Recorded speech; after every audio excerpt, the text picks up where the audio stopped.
युवाओं में बढ़ते हुए ऑनलाइन मनी गेमिंग की लत समाज के युवाओं को भटकाती जा रही है। आंकड़ों के अनुसार देश के लगभग 45 करोड़ लोग ऑनलाइन गेमिंग की लत में फंसे हुए हैं, जिसके चलते मध्यम वर्ग के लोग लगभग 20,000 करोड़ रुपए इन ऑनलाइन खेलों में गंवा चुके हैं, जिसके चलते आत्महत्या व पैसे की कमी के चलते युवाओं के झगड़े भी देखने को मिले।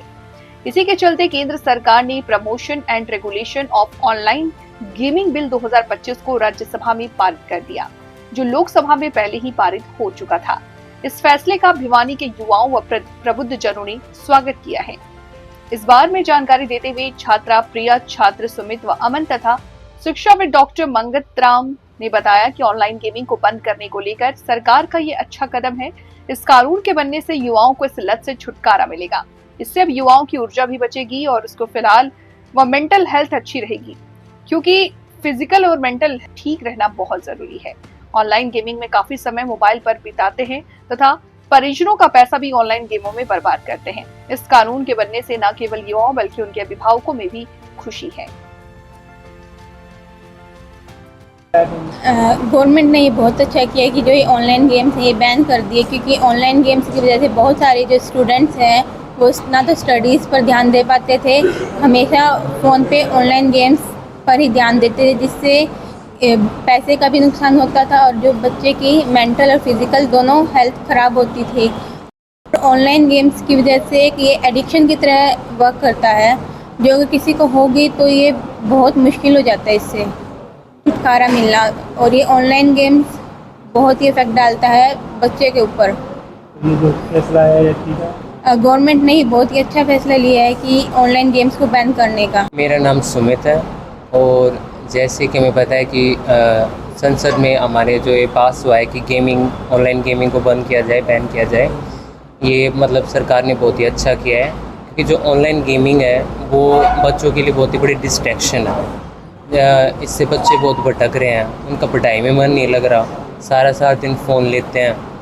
आज बड़े बच्चे नहीं, छोटे छोटे बच्चे भी हैं जो 3-4 साल के या फिर और भी हैं, उन्हें भी फ़ोन की बहुत ज़्यादा लत लगती है। इसकी वजह से उन्हें 24 घंटे बस से होता है कि हम ऑनलाइन गेम ही खेलते रहें, और इससे जो बच्चों की मेमोरी है या फिर बहुत सी ऐसी चीज़ें हैं, हमारी हेल्थ है, उस पर बहुत इफ़ेक्ट पड़ता है। और जो सरकार ने जो किया है कि हमने गेम बैन करने का जो निर्णय किया है वो बहुत ही अच्छा है। इससे युवा है वो अपनी मतलब बढ़ोतरी की तरफ जाएगी और बच्चों में जो ये गेम का जो लालच आया है ये धीरे धीरे ख़त्म हो जाएगा, और जो बच्चे हैं वो पढ़ाई की तरफ ज़्यादा फोकस कर पाएंगे, जिससे हमारे देश को भी बहुत वो होगा और हमारा देश है वो बहुत आगे बढ़ेगा। नाम क्या है? सर मेरा नाम अमन यादव, मैं दिनों गाँव का रहने वाला हूँ। सर जो आजकल के जो देश के युवा हैं वो इस ऑनलाइन गेमों के प्रति में बहुत आजकल आदी हो गए। जैसे कि आज से ये ट्रेंड सर आज से 3-4 साल पहले से चालू हुआ। पहले ये ट्रेंड नहीं था, लेकिन आजकल जो ये नए युवा हैं वो, जैसे मैं गेम खेलता हूँ, मैंने अगर गलती से 3-4 हज़ार रुपये जीत गए तो मैं मेरे चैन सिस्टम से अपने जो मेरे कलीग्स हैं, दोस्त हैं, उनको मैं बताता हूँ। फिर वो क्या है, चेन सिस्टम के अकॉर्डिंग 7-7 रुपये फैल गया गेम सिस्टम में। और इसके बदले में सर जैसे आजकल के देश जो नौजवान जैसे कोई कॉलेज में पढ़ने वाला है, उसके पास नौकरी नहीं है, तो वो जैसे अपने घर से 4-5 हज़ार रुपये लेके आएगा, उसमें गेम में लगाता है, फिर इससे सारा पैसा आ जाता है। फिर उसके ऊपर मेंटली वो बनता है, मेंटली प्रेशर बनता है, जिससे वो कुछ आजकल गलत कदम भी ले लेते हैं, जैसे फांसी का खा गया, कोई जहर खा गया। आज से मतलब 1-1.5 महीने पहले मेरा गाँव में एक था, मेरा 2 दोस्त था लगभग, उसने गेम में 3.5 लाख रुपये हार गया।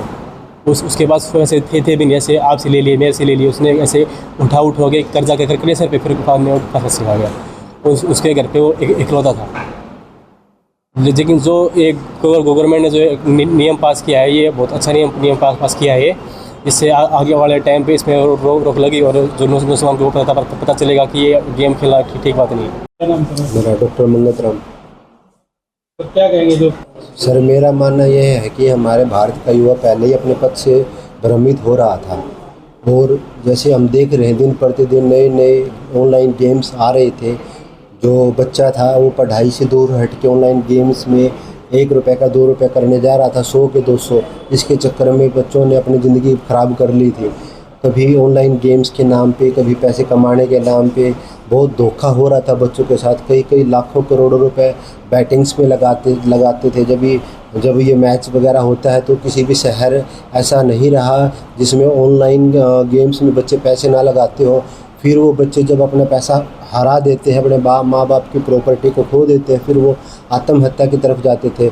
और मैं इस जो सरकार ने ये ऑनलाइन गेम्स को बंद करने का जो आह्वान किया है या उन्होंने कर दिया है, मैं सरकार का बहुत बहुत धन्यवाद करता हूँ। उन्होंने युवा पीढ़ी की सोच को सुदृढ़ करने के लिए, युवा को आगे बढ़ाने के लिए, जो हमारे भारत का मोटो है, लोगो है हमारा कि 2047 तक हम विकसित भारत को एक पैदा करेंगे, बच्चों को, युवा को, तो उसकी तरफ भी देखते हुए सरकार ने बहुत बड़ा कदम उठाया है ताकि बच्चा अपने समय का सदुपयोग करेगा और भारत निश्चय ही इस तौर पे आगे बढ़ेगा। और हम सरकार का समर्थन करते हैं, सरकार का धन्यवाद करते हैं कि उन्होंने यह एक बहुत ही नेक काम किया है बच्चों को सुदृढ़ करने के लिए, उनके दिमाग का जो सही सदुपयोग करने के लिए। Thank you.